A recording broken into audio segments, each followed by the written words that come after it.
Guess the farm animals, Part 2.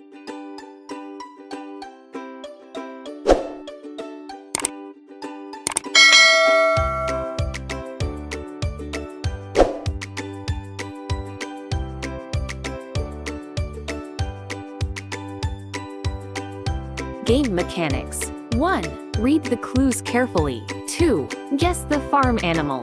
3. Try your best and win a star. Let's start. It likes to eat grass. It provides milk.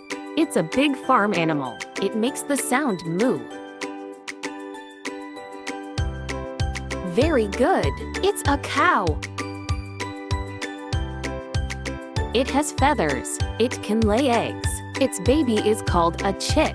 It makes the sound cluck cluck. That's right. It's a hen. It likes to eat grass. It provides wool. Its baby is called a lamb. It makes the sound baa. It's a sheep.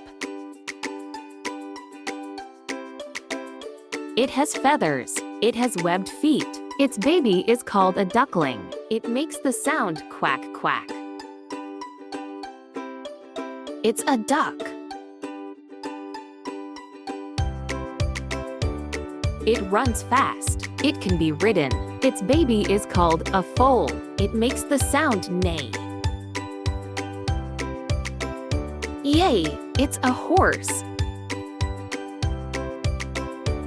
It's bigger than a chicken. It has huge feathers. Its baby is called poult. It makes the sound gobble gobble. It's a turkey. Good job! Here's a star for you. Thank you for watching. I hope you like this. See you in the next. Please like, share, comment, and subscribe.